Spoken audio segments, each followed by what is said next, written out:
In earlier episodes on this YouTube channel, I have discussed at length the history of the great English progressive rock band, Emerson, Lake and Palmer.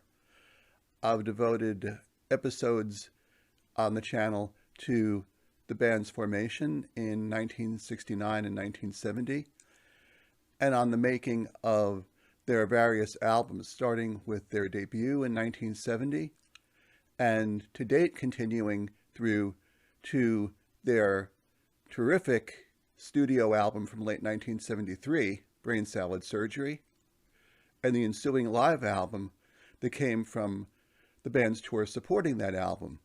Welcome back, my friends, to the show that never ends, ladies and gentlemen. Released in the late summer of 1974 and documenting a single show that the band recorded in Anaheim, California, on the band's tour of the United States in February of that year. In August of 1974, upon their completing the Brain Salad Surgery tour, Emerson, Lake and Palmer agreed to take an extended break from recording and touring activity. They had pretty much been either on the road or in recording studios nonstop since the formation of the band in mid-1970. And at this time, the band felt it was in their mutual best interest to take something of a break, think about the direction that the band might go in going forward, and perhaps to do some work individually on solo projects. Greg Lake had, in several interviews in this time period, hinted that he was keen to pursue a solo project of his own. And indeed, Keith Emerson had done some work at this time also on a piano concerto, going back as far as 1973, that he wanted to realize. In this time frame also, Emerson had, in speaking to the press, indicated that he really wanted some time to reboot the direction of Emerson, Lake and Palmer. His words were that the band's original concept had been milked dry by Brain Salad Surgery, and that some time was needed to determine the band's next steps. Greg Lake started quickly on his first solo projects. One of the first recordings that Lake completed in late 1974 would become a substantial hit for him, particularly in the UK. That was his single, I Believe in Father Christmas. While Father Christmas was recorded in 1974, it was actually held back by Lake for a full year prior to its release. The song was completed late enough in 1974 where he and Emerson, Lake and Palmer's management believed that there wasn't adequate time to promote the song in order to achieve maximum effect in the marketplace with it. And so they held it back until the ensuing Christmas season in 1975, when it would become a big hit in the UK, reaching number 2 on the British charts. The song was less impactful in the United States, although it did reach the top 100. It would ultimately be included, reworked sometime later, as an Emerson, Lake and Palmer track, as we'll discuss a little bit later in this broadcast. Cole Palmer got to work on solo projects fairly early on following ELP's completion of their tour as well. Palmer was interested in pursuing several different directions as far as his art was concerned. He was interested, like Emerson, in pursuing orchestral projects, but he also had designs on pursuing jazz-oriented work in the style of his idol, Buddy Rich, and also was keen to try doing some work in the funk vein. In fact, one of the first songs that Palmer recorded, again in late 1974, was a track that he originally called LA 74, later retitled upon release as LA Nights. This was a funk tune that included both Palmer and Keith Emerson, as well as Joe Walsh, then still working as a solo artist, not yet having joined the Eagles, on guitar, and the former King Crimson horn man, now a major session player in the United Kingdom, Ian MacDonald. In 1975, all three group members would do substantial work on solo projects. Keith Emerson recorded solo material over 2 sets of sessions in 1975. The first sessions, which took place in April, were more focused on jazz and stride piano-oriented work in the vein of Scott Joplin and Meade Lux Lewis, with Emerson's single Honky Tonk Train Blues coming out of those sessions. The music from those sessions, incidentally, very nearly did not see the light of day. Emerson took the multi-track tapes home with him upon completion of these sessions, and sadly, in the late summer of 1975, Emerson's mansion in Sussex, called Stone Hill, was burned to ground, apparently resulting from an electrical fault. Emerson was fortunate to be able to salvage the tapes, despite the fact that they had been caught in the fire. The second set of Emerson's sessions were focused on his piano concerto. Those took place in the latter part of the year with the London Philharmonic Orchestra. The first sessions Emerson did with the orchestra did not go well. Apparently, the music was not taken particularly seriously by the members of the orchestra who were present for the sessions. And Emerson, upon seeing 2 days of unproductive work go by, canceled the remaining sessions with the orchestra. The orchestra's leader would get back to Emerson to understand what the problems were, and in order to make the sessions happen, hand-picked players for the sessions to work with Emerson, and then offered that the work would be done at a reduced rate, which resulted in a strong recording of Emerson's Piano Concerto No. 1. The third movement of the concerto, by Emerson's own admission, was infused with a fair amount of aggressive playing that came directly from the fact that he was completing that portion of the concerto around the time of his house fire. Greg Lake and Carl Palmer got busy during 1975 and early 1976 as well. Greg Lake and his lyricist, Pete Sinfield, had a backlog of ballads and various other songs that went back as far as the Brain Salad Surgery sessions in 1973. And he was easily able to put together about an album's worth of songs on which to work. Lake had indicated in interviews in this time frame that he believed his greatest strength as a performer was as a singer. And so these songs were crafted to put Lake's singing voice in the best possible light.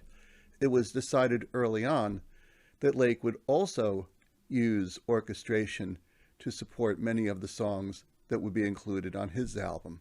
Lake spent much of August of 1975 at Advision Studios laying down basic tracks and guide vocals for the songs that would be on his album, with work done to add orchestration and lead vocals at a later time. Carl Palmer spent a significant amount of time working, as Keith Emerson did, with the London Philharmonic. He created 3 pieces with the Philharmonic. One, an extensive percussion concerto that he co-wrote with Joseph Horvitz, along with 2 shorter form orchestral readings. One, a version of Prokofiev's The Enemy God Dances with the Black Spirits, and the other, a version of J.S. Bach's 2-part invention in D minor. He also pursued several tracks in collaboration with the British big band arranger Harry South. In interviews of the time, Palmer referred to Harry South as Great Britain's equivalent of Quincy Jones, who by most American audiences was probably best known in that time frame for the television themes that he had written. Palmer's recordings with the London Philharmonic were complete by February of 1976, by which time Emerson, Lake, and Palmer made the decision to repatriate to Switzerland, specifically to the city of Montreux. In 1974, Great Britain, which was in economic trouble, passed new tax laws that made the incremental tax rate of high earners as much as 91%. This caused many performers and high-profile rock stars to become what was referred to as tax exiles, persons who remained citizens of Great Britain, but who would only live in Great Britain for several months a year in order to avoid the high taxes.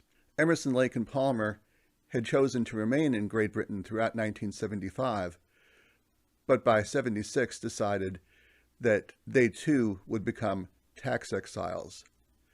Keith Emerson's good friend Claude Nobbs, the curator of the Montreux Jazz Festival, and who is very well known to rock and roll fans as the Funky Claude referred to in Deep Purple's song Smoke on the Water, made arrangements for Emerson, Lake, and Palmer to come to Montreux to live for a time, as well as to arrange studio time at a new studio, Mountain Studios, in Montreux, where Emerson, Lake, and Palmer would pursue group-oriented tracks for a new ELP album to be released in concert with the solo albums.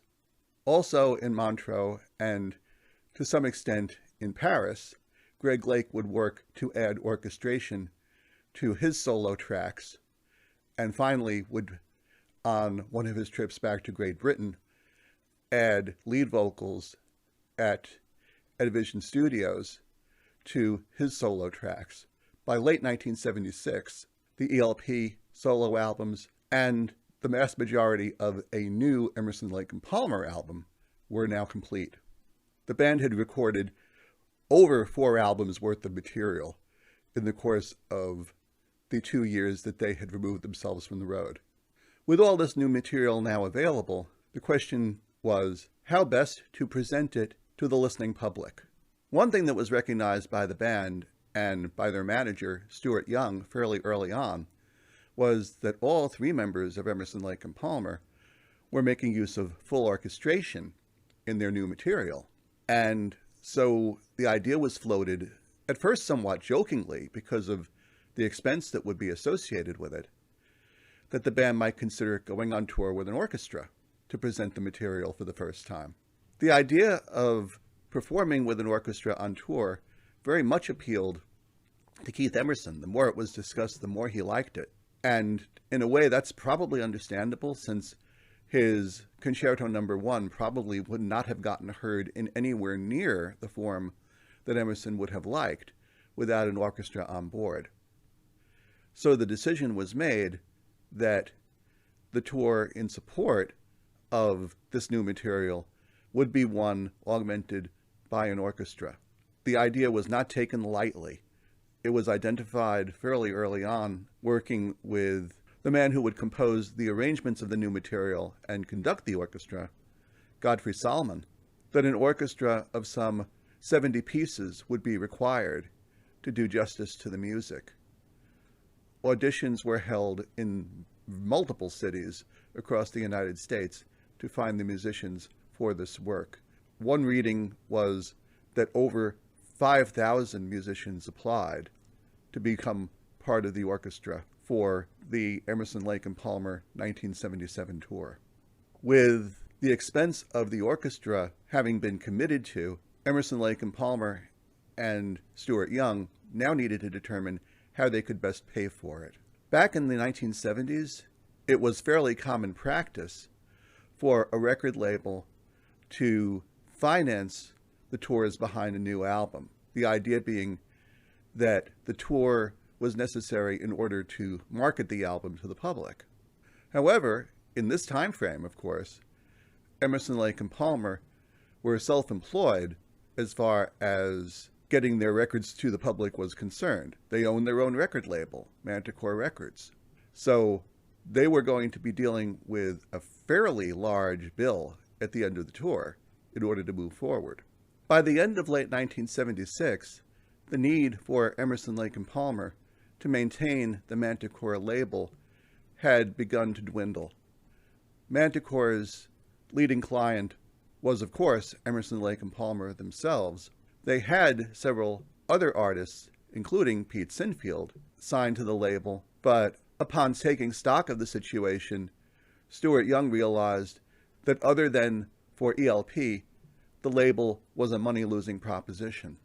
Similarly, given the current tax exile status, the studio that Emerson, Lake and Palmer had opened in 1973, Manticore Studios, had probably outlived its usefulness too. ELP, of course, could use it when they were in England at no charge, but their ability to lease the studio to other artists had gone down dramatically, as so many of these artists were now spending only a couple of months a year within the UK. The decision was made, in order to help finance the tour, that ELP would divest themselves of both Manticore Studios and of the Manticore label itself, which they did before the end of 1976. ELP thus were now in need of a record label. Stuart Young reached out to Atlantic Records, who had, throughout ELP's life, distributed their records in North America and during the Manticore years throughout the world. And ELP were able to make a satisfactory deal with Atlantic to cover their next several albums, and were able to draw an advance large enough from Atlantic that between the Atlantic advance and the sale of the Manticore assets, that they would have enough money to employ the orchestra. Last but not least, a decision needed to be made regarding how to package the 4+ albums of material that Emerson, Lake and Palmer had created. The decision was ultimately made that Emerson, Lake and Palmer would not issue the solo albums that they had originally planned. Instead, the band would take the best of the solo material combined with 2 very strong songs that they had, as a group, had created. Their version of Aaron Copland's Fanfare for the Common Man, which had basically started off as a jam but became something very special in the course of unfolding in the studio, and the orchestral piece Pirates, which took the music that Keith Emerson had originally written for a movie soundtrack for Frederick Forsyth's The Dogs of War, and turned it into something a bit different. The idea being that, as Greg Lake and Pete Sinfield would put it, where The Dogs of War was written to support the story about mercenaries, the music for them evoked visions of the sea. And who were the mercenaries of the sea? Pirates. And as a result, Lake and Sinfield would develop the lyrics for the piece based on that vision and put together one of Emerson, Lake and Palmer's last classic pieces from the band's original incarnation in the 1970s. Exactly where the idea for dispensing with the solo albums and creating a double album of material from the solo sessions and the group sessions is somewhat debatable. In various interviews, ELP's manager, Stuart Young, took credit for the idea. In other interviews, Keith Emerson would identify that the idea came from Greg Lake. I have always suspected that it was not Emerson, Lake and Palmer's idea at all to consolidate this work, however. I've always believed that that direction came from Atlantic Records upon Emerson, Lake and Palmer's signing their new contract with Atlantic directly. By signing with Atlantic and having Atlantic own the contract as opposed to leasing their music to Atlantic via Manticore, or as it was in the early days of the band, having it leased to Atlantic via Island EG Records, Atlantic now could make direct demands on the band of how it thought music should best be packaged in the marketplace. During 1975 and 1976, Atlantic Records' other major progressive rock act, Yes, had gone to market with solo albums one from each member of the band during a hiatus period that that band had taken. Those albums had not done well. They were, in some cases, very good quality product, but they did not take the public by storm, and ultimately, all 5 of the solo albums found their way to the discount bins. I'm sure that Atlantic did not want a repeat performance of that nature from Emerson, Lake and Palmer. Another thing that I'm sure came into Atlantic's thinking as far as how to package ELP's material in the 1976-1977 marketplace was that musical styles, since ELP had left the road in 1974, had changed considerably. Disco music and punk rock music were part of the landscape now. Atlantic didn't really deal in punk rock music as far as the acts it handled, but it most definitely did deal in disco, and recognized how profitable that music was in light of the fact that it didn't necessarily require that touring bands be supported in order to get that music to the public. All of that to say, I think Atlantic put a very heavy hand on the scale with Emerson, Lake and Palmer and with Stuart Young as far as how the packaging of this new material would be handled.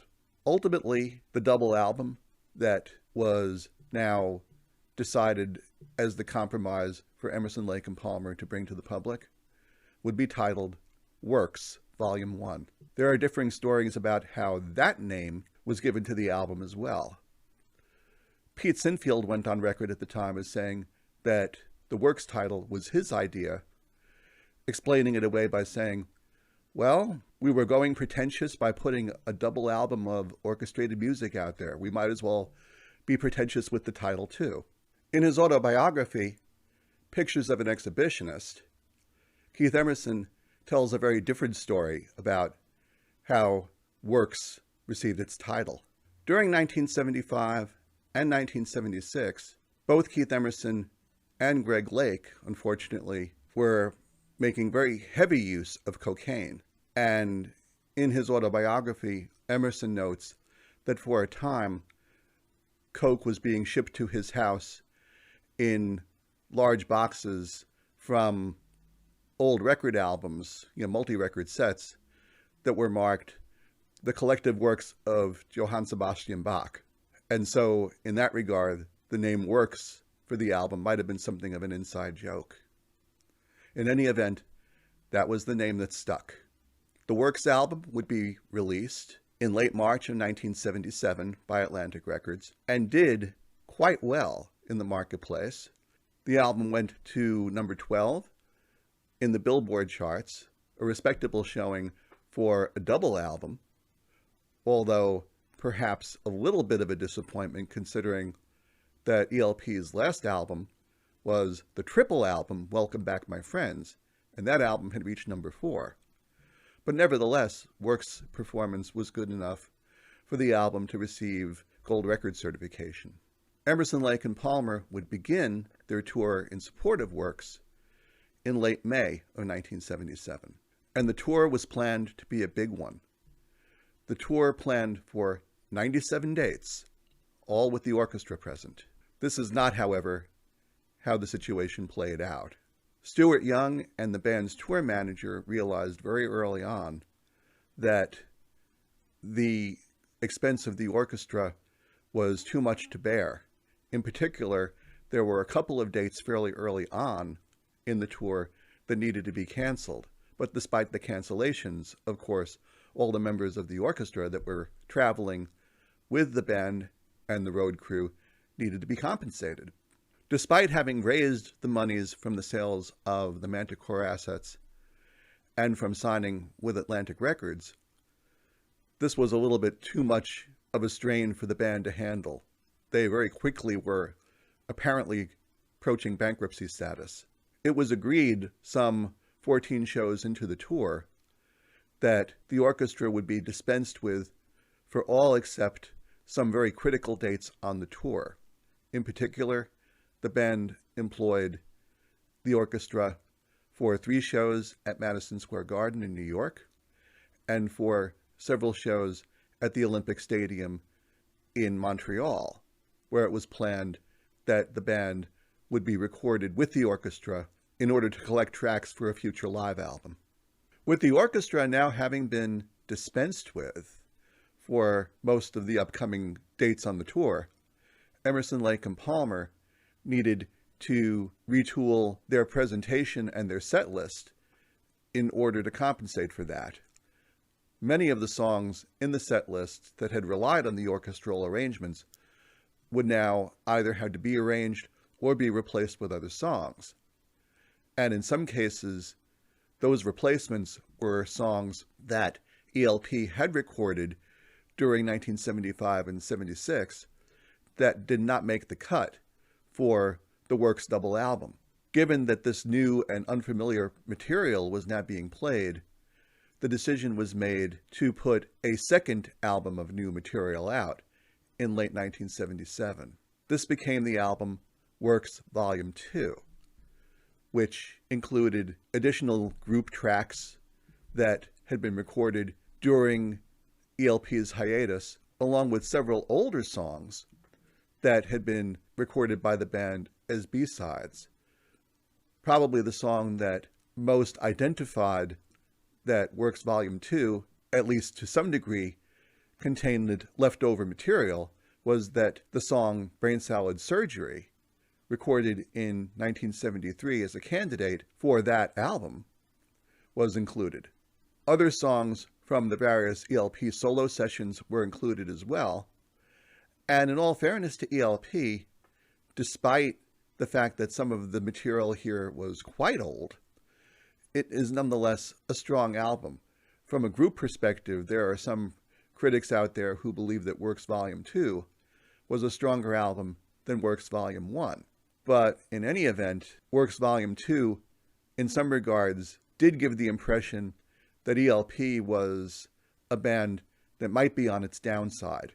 That perhaps there weren't too many new ideas coming from this band going forward. Works Volume 2 was not an embarrassment from a sales perspective, but it was nowhere near the hit that Works Volume 1 was. It only made it in North America to number 37 on the Billboard charts.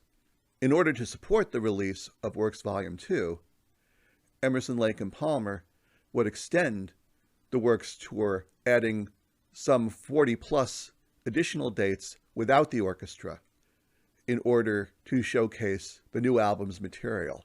This extended their tour, which had been planned to end in October 1977, into March of 1978, approximately about another 3 months' worth of shows from the band, at which point the tour, now having gone the better part of 10 months in length, came to a close. The public, nor Emerson, Lake and Palmer, knew it at the time, but the shows that they played in March of 1978 would be the last shows that this incarnation of ELP would play. Why that's the case is something we'll discuss in an upcoming episode. Thank you all for joining us, as always. Always appreciate your support. Feel free to leave comments on the episode. Always happy to receive those and to respond to your respectful thoughts and ideas. If you liked the episode, of course, please click on the like button. And if you haven't subscribed to Propaganda yet, by all means, please do. We definitely appreciate your support. Thanks again. We will be back soon. Take care. Bye-bye.